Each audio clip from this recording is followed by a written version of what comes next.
Welcome back to this episode of the Behind the Check podcast. Today we have Quinn Robertson on. Quinn is an amazing guy in Northwest Arkansas. He runs 412 Angels, which is through Endeavor and basically helps angel investors get together and facilitates investments in venture. Quinn has a lot of knowledge in the angel and VC space, which is shown in this podcast. So I would highly recommend you reach out to him, especially if you're a college student, and I hope you enjoy. Told me that you turned down an investment banking offer. Many people would have taken that offer right out of college. It's high paying. What made you have the conviction to pursue another path?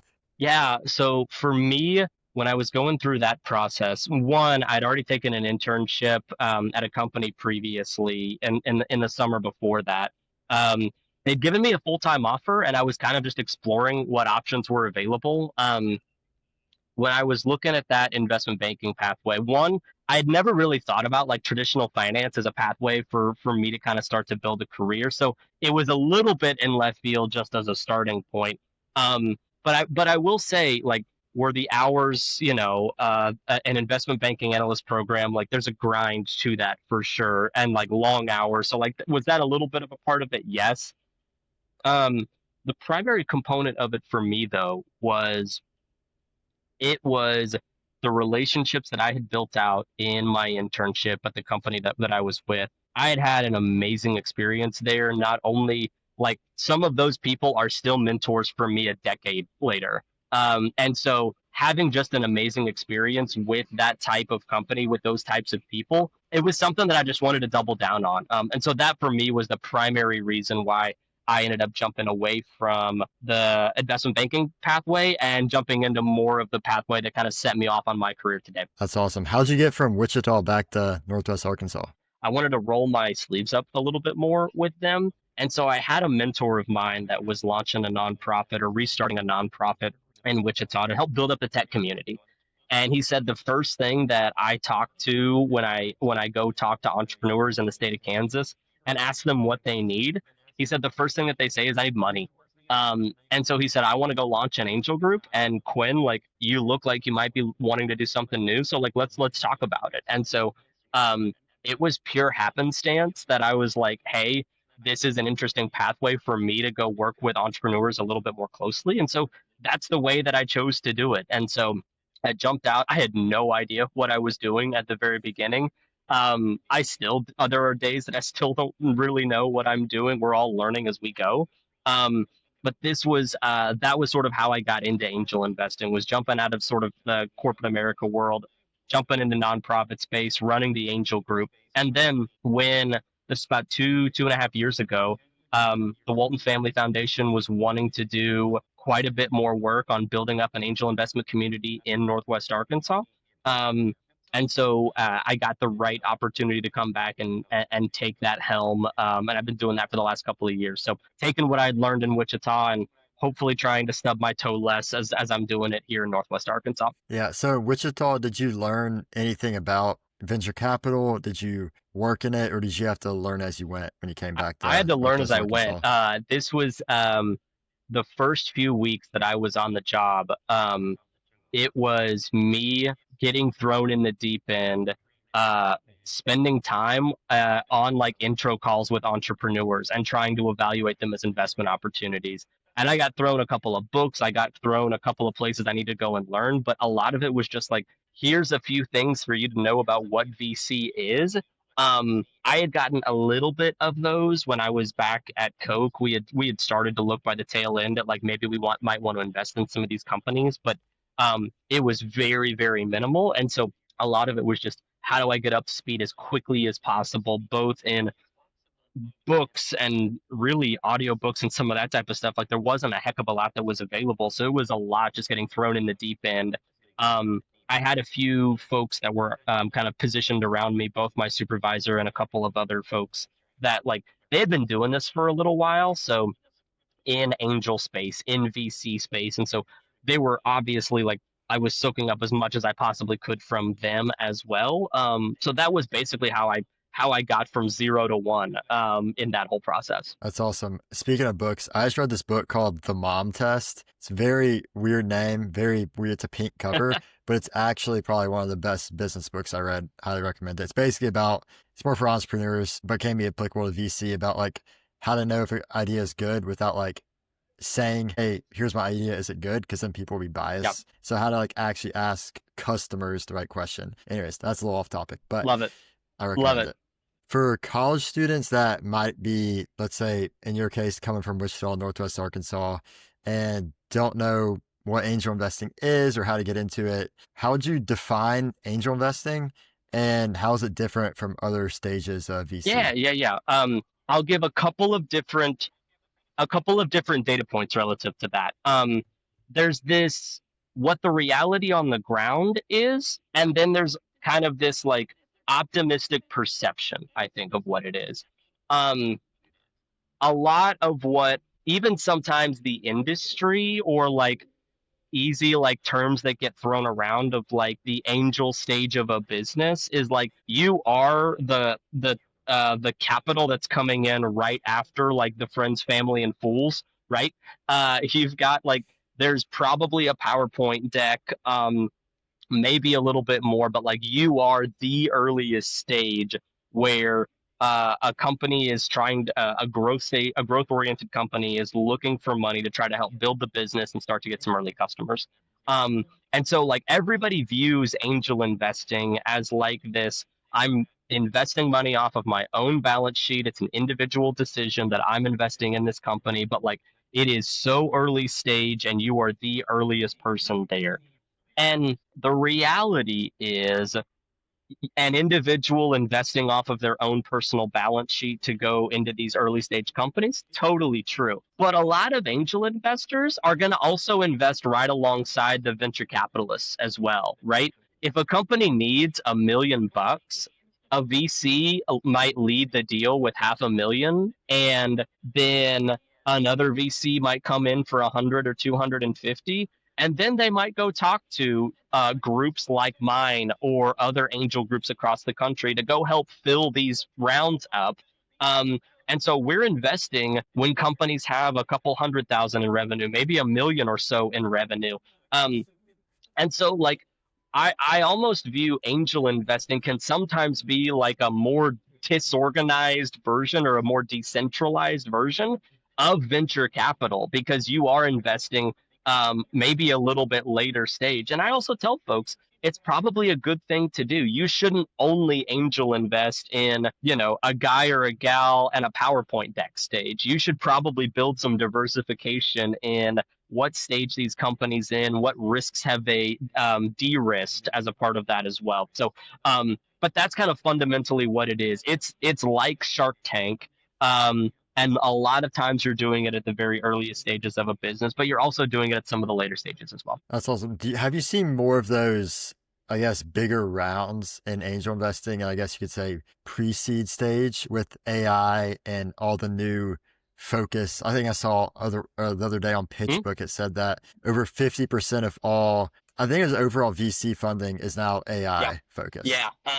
So the answer is, I mean, every business that I talked to, it was buzzwordy maybe 2 years ago when ChatGPT just started to become a thing. And I think everybody, it was similar to like, it was the crypto thing, the whatever. And it was also like post COVID. Oh, COVID actually helped my business. Everyone had one of those stories. The AI thing was sort of similar. But I would say now everybody is using it. They may not be an AI company, but like they're absolutely incorporating it into the parts of their business, be it customer service, be it sales process, be it how they're technically building it from a software perspective as well. Um, so I am seeing that in pretty much every mechanism, because it or every way that people are trying to build a business. And the primary reason is it's because you can be hopefully a little bit more capital efficient and be quicker to market on that front. Um, are people fundamentally raising less capital? I think there are some that are, and there are some that aren't. You know, do you have the ability to raise a very little bit of money, have some engineering talent on the team working for not a heck of a lot, but get product built and get some early customers in on very little capital using some of these tools and tech? Absolutely. Um, are some people also like building out like traditional engineering teams, but also saying, hey, I was going to raise $1 million last year. I'm going to raise $1 million this year, but it's going to take me further as well. So there's just different ways that people are stacking how they want to use this tech and how they want to capitalize the business to get to whatever objectives they're trying to get to. Nice. When you at 412 Angels are sourcing deals, looking through deals to bring to investors, do you look for, some way that AI is going to play into the business, or are you taking everything that comes in, or just saying it's a good deal, and we're going to present it? The way that we look at it is if it's a good deal, it's a good deal. Are there some areas that we really don't spend a heck of a lot of time on? Yes. So like medical device, FDA, highly regulated stuff, probably not like area of expertise. So there's a couple of areas that we just don't spend a ton, like deep science biotech. The new cancer formulation, I hope it comes out. It's probably not something that's going to come from my group, just simply because like I am not the guy that can look at something like that and be like, that's the winner, that's the loser, or help diligence it in any way, shape, or form. Um, it doesn't have to have AI. The way that I think about this is, AI is a tool, and I couldn't care if you're going to market more quickly with better outcomes, better delivering experiences to customers and adding value to customers. If you're using AI, dope. If you're using a hamster on a wheel in a black box, I don't care, right? Um, like from a competitive moat perspective, probably there's an answer there, but like how you get to market, how you build the product, it doesn't really matter to me. Whatever tools and tech are the right things for you to go build a long-term sustainable business, that's what I care about. And so that probably more lends itself to if it's a good deal, it's a good deal. Yeah. So I kind of skipped over, but for those who don't know, what is 412 Angels' primary mission, and how are you working to achieve Yeah, that? yeah, yeah. So the core mission of the 412 Angels, the quick backstory, the Walton Family Foundation a few years ago was looking around and saying we need more angel activity in Northwest Arkansas. If we want to find the Sam Walton of 2025, and help build the next Walmart, the next JB Hunt, the next Tyson Simmons, whatever it may be, we want to wrap our arms around them in a bunch of different ways. And they're funding a bunch of different programming to help do so. But they also looked around and said, if someone were to come through, one of the things that a lot of folks need is they need early stage capital to get them off the ground, get them going, and get them that first rocket boost to continue to grow. Um, and we didn't have a lot of organized capital in Northwest Arkansas. We still really don't. We're at the early stages, and it's getting better week by week, month by month, year by year. But we still have quite a bit to go. Um, and so they said, let's launch an angel investment program. Um, and originally, it was tied in with the Kaiser Family Foundation in Tulsa. How do we kind of make this go together? Um, but really, the focus is how do we get more angel investors in Northwest Arkansas, and how do we get them aware that this is a thing that they can do? How do we get them educated on how to do this correctly so they don't lose their shirt and never come back and do this again?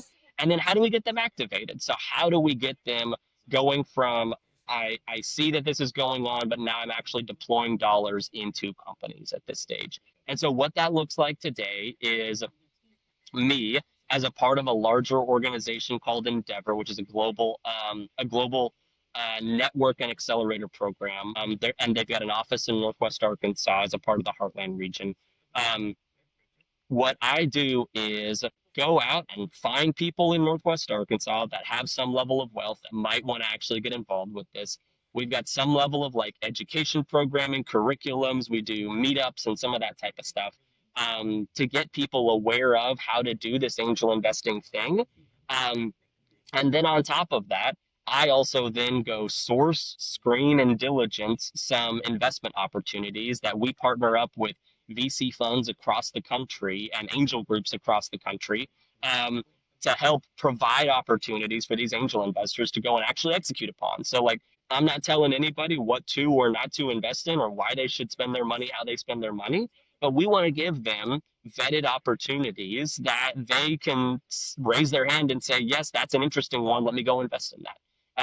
So that's like tactically how that exists and how I kind of go to try to execute that mission of hopefully maybe 5 years from now, we've got an army of 200, 500, 1,000. I don't know what the number is, but like if we had an army of people that were um, active in deploying capital, but then also like the other stuff that comes along with angel investing, support, mentorship, actions, reductions, all of that. If we've got an army of people doing that in 3 or 4 years, like that's an awesome outcome. So that's like long range mission here. Yeah, that's awesome. For startups that are trying to get the attention of 412 Angels, what do y'all look for? What makes someone, a founder or the startup, stand Yeah, out? yeah, yeah. So for a founder, and especially at the earliest stages, you're betting on the jockey a little bit with some of this. This is a human being that is gonna is gonna grind through all the mud and the muck that's gonna come their way over the next decade. The thing that I look for mostly that I would say is this person data customer driven, i.e., have they brought a solution to market that's an interesting piece of technology, but they have no idea or really don't care if a customer really needs it or if it's solving a problem? Um, or are they really customer problem oriented? And then I'm going to architect the solution that then goes solve for that. And I couldn't care what that solution looks like so long as it meets that objective. That's the person that I really want to is it's very customer oriented. And then the second part of it is they've put in some of the sweat equity. And I don't mean that as like, they put in their own dollars and cents, although like that's probably a part of it. Um, I want to know that they've gone and put in the hard work to be like this problem, this go to market strategy, this solution. Like I've gone and done a significant level of validation here that this is a thing that that it needs to exist. I'm continually experimenting and iterating on the best way to bring it to market and get it into customers' hands. But like that's the sweat equity that I care about is the level of validation of problem statement, solution, ideal customer profile, all of those types of things. Um, and then the company itself, right? If it's starting to show some early signs of progress, I've always been of the perspective that success begets capital, not the other way around. So, like, if you're putting in the sweat equity, the market is responding via revenue, via pilots, via beta customers, whatever it may be. That is what's going to likely give you the ability to go raise capital. It's not, hey, I can't go do all of these things because I don't have capital. And there are some instances where where that's certainly not true, right? You have certain places where you're like, I need money to go buy the hardware, the equipment to go get this thing. Like, okay, like absolutely, that's a part of that as well. But frequently, it is the success that then drives successful outcomes, or that drives successful capital outcomes. And people are frequently like, oh, well, this company raised a bunch of money, so therefore it must be successful. No, it was showing signs of success, therefore it then raised more capital to then go double down on that success. And I think people frequently mix those up or get them sort of like in the wrong direction there. But like as I look at companies, there's a bunch of different like underlying super technical things, but like that's the core. That's the core of it. Speaking of raising a lot Yeah, of money, do you think that raising too big of a round, be it pre-seed, seed, yeah. series A, can hinder a company's innovation and I guess grit to get things done? I think it's definitely a fair challenge. The easiest way to put yourself in a sense of complacency is go put a bunch of money in your bank account that you now get the chance to go and spend. Um, and so I absolutely think that too much money both from like a sense of grit, sense of making your dollar stretch further. There can be a little bit of that. There's also like the super tactical side of you raise too much money, just the unit economics of like if I go raise $100 million and I've got like a PowerPoint, um, the cliff that I now have to hurdle for anybody to get their money back and to think positively of me is now $100 million company, right? And that's just getting their money back. So like there is also the unit economics of the business of like the more capital that you bring in, then like you raise the bar for yourself as well.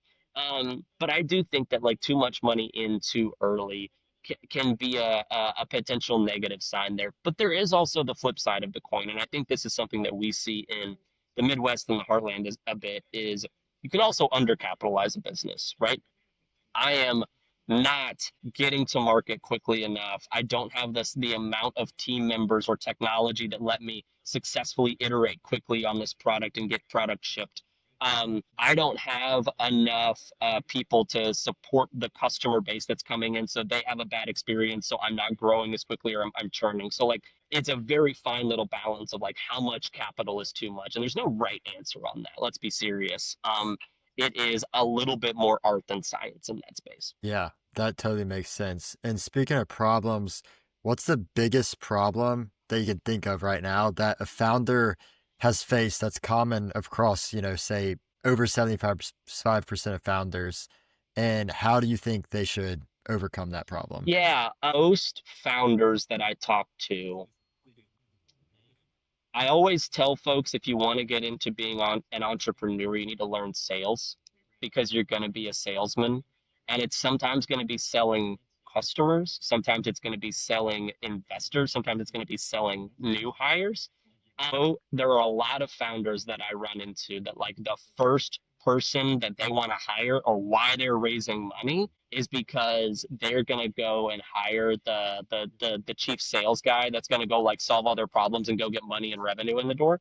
Um, that most of the time, if not almost all the time, you as a founder are going to be selling this to prospective customers early on in the business, and you're probably not going to hire the sales guy for a little bit. At least you shouldn't be.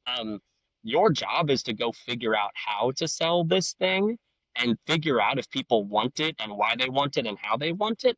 And then go hire people to go build out like the engine that goes and does that professionally. But like your job as the starting point is to go make sure that this thing is sellable. Um, there are a lot of founders that do not have that skill set or are just absolutely terrified to do it or want to outsource it immediately.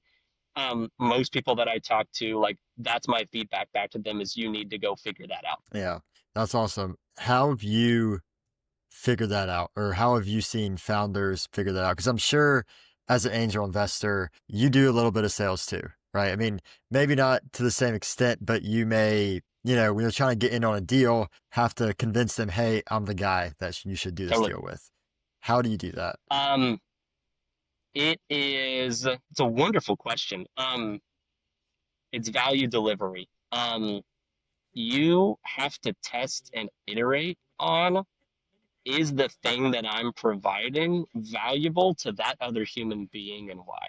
And it is nothing more than like a discovery problem there. There are all of these tools and techniques and like there are entire professions on like how to successfully be a salesperson from a mechanical perspective, from a tool perspective, from a psychology perspective. Fundamentally, you're getting down to is there value that the other person will receive that's painful enough that my thing, whatever it is, can go solve for them. So as an example, like we're going to go to I don't know, a company that's trying to build financial infrastructure in Luxembourg. I have no idea. Um, I've got like a bunch of people in Northwest Arkansas and myself that like don't know the Luxembourg market, uh, maybe don't have like the banking financial like infrastructure knowledge base. So like we probably shouldn't add value. We can't add value to that entrepreneur whenever they're looking for money and looking for capital.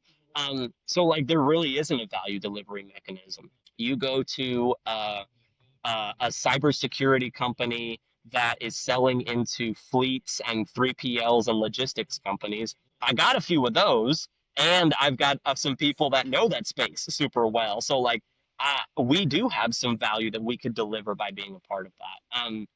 So like for me, as it also helps me sort of craft what our thesis is from a business perspective, from an angel group perspective on like what deals make sense for us and don't make sense for us. And a lot of that expertise that exists in that network is a lot of what drives, okay, this is what value we can add for that group, which is why we should then go and target those folks as well. So that's how I think about it, at least. Yeah, that makes complete sense.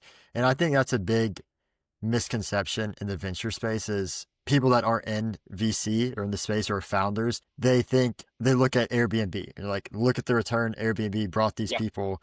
And then but they don't realize that a lot of the value in venture isn't just the funding and then the return, it's the connections and relationships that really allow that return, the introductions, those things. How would you put it, how important that is in I venture? I probably have I probably have a controversial take on that, is maybe what I would say.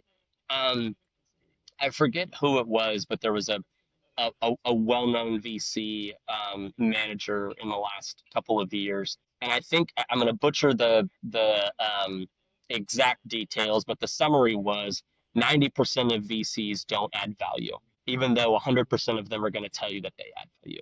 And there are some percentage of them that are actually going to be detrimental once they invest in you, right? They're going to tell you to do the wrong things. They're going to give you bad advice, whatever it may be. Um, I think as entrepreneurs, you should seek investors who have the possibility, the experience, the network, the wherewithal, whatever, that may be able to add some uplift into your business, be the smart money, right? Do I think personally that that's relied upon too heavily? Yes.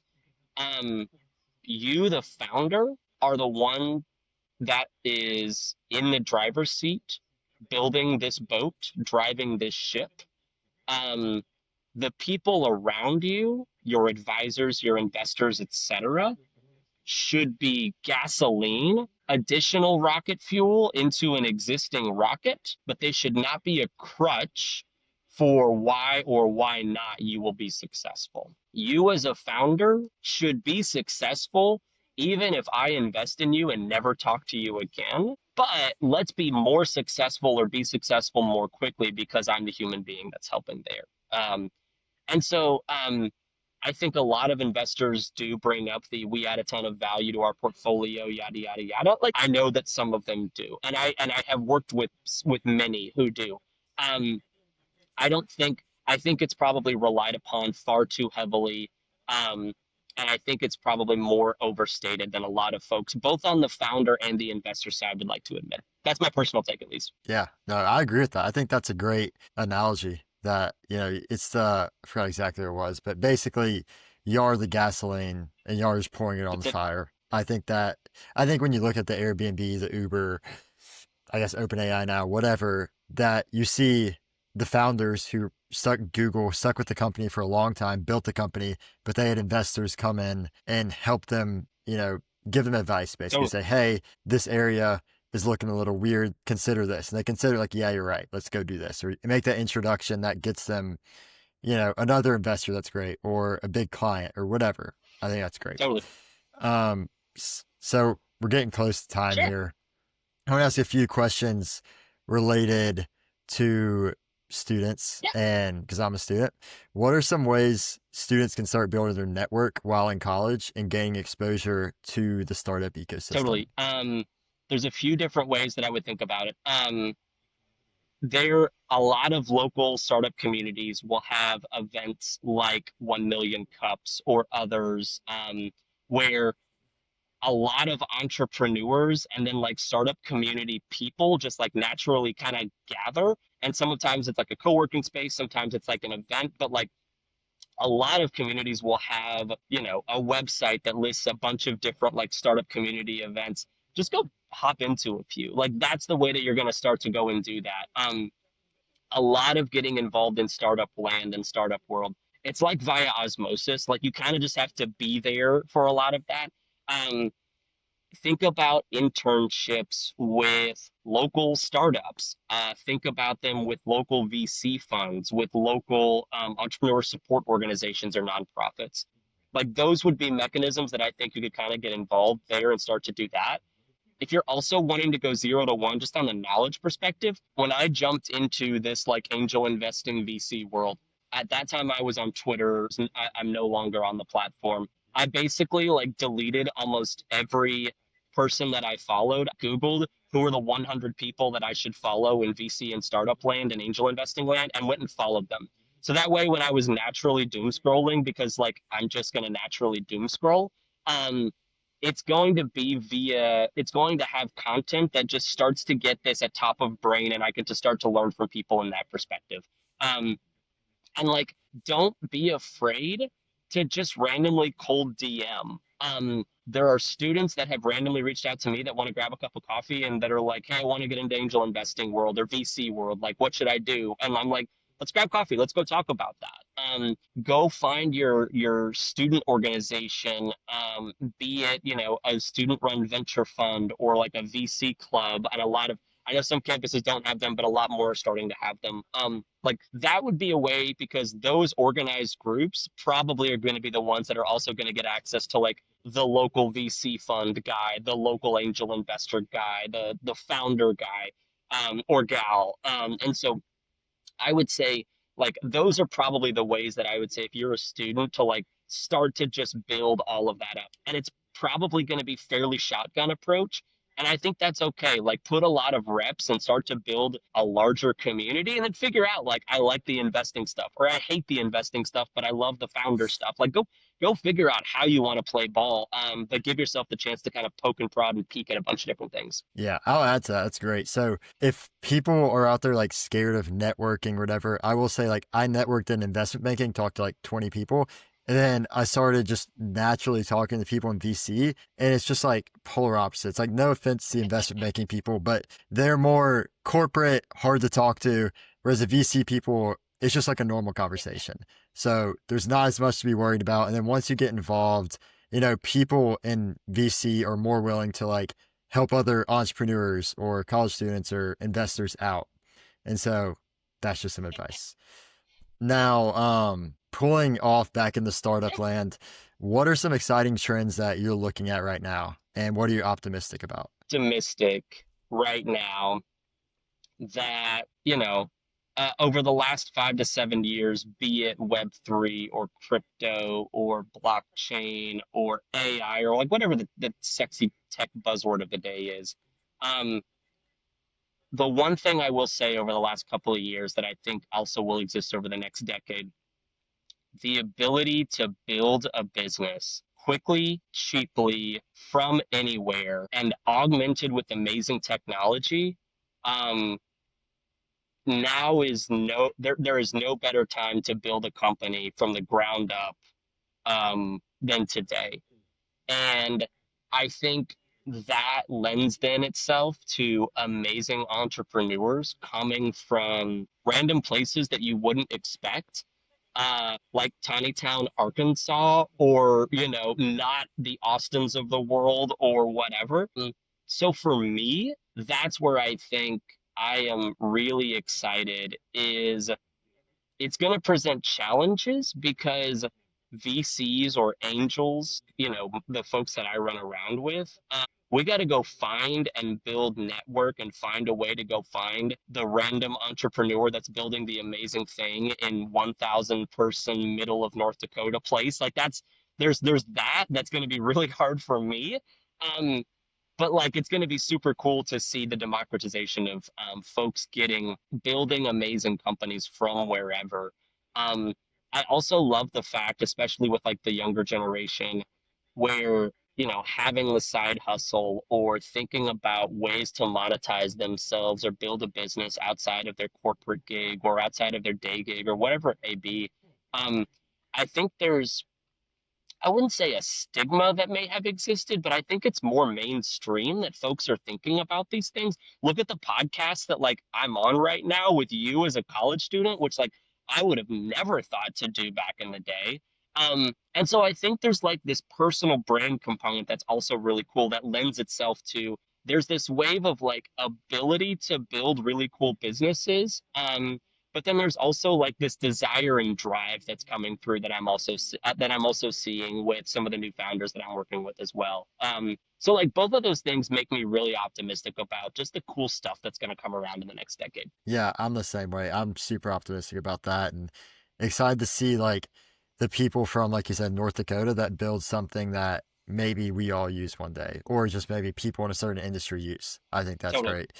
Last question, come up on Yeah. time. Imagine you're speaking to your college self and you can give him one piece of advice. What would it be? I would say be comfortable. Um, be comfortable in taking risks that may not pay off, but don't get a decade down the road on the bets that you didn't even take on yourself, right? If you have the opportunity that like you have insane imposter syndrome and you're like, I don't deserve to be in that role or be given that opportunity, or I am absolutely terrified that that project that I'm going to work on is just going to kill my career. By the way, it's not going to kill your career. Um, so like if you have a way to go and stretch yourself, and change something about yourself and push yourself in a different direction and challenge yourself, like go take that opportunity. Don't get into a world where you are just complacent. And so yeah, go take the risk is the general thought process. I was incredibly risk averse. I still am a little bit, which is odd considering like the world that I'm in. But I would say I was much more so early in my career. I wish I would have just gotten out of my own way earlier, is the thought process there. So that would be the advice I'd give. Yeah, that makes complete sense. Anyways, thank you, Quinn, for being on. I really enjoyed it, and I hope everyone else got value out of it Love it. too. Thanks for the time. Yeah.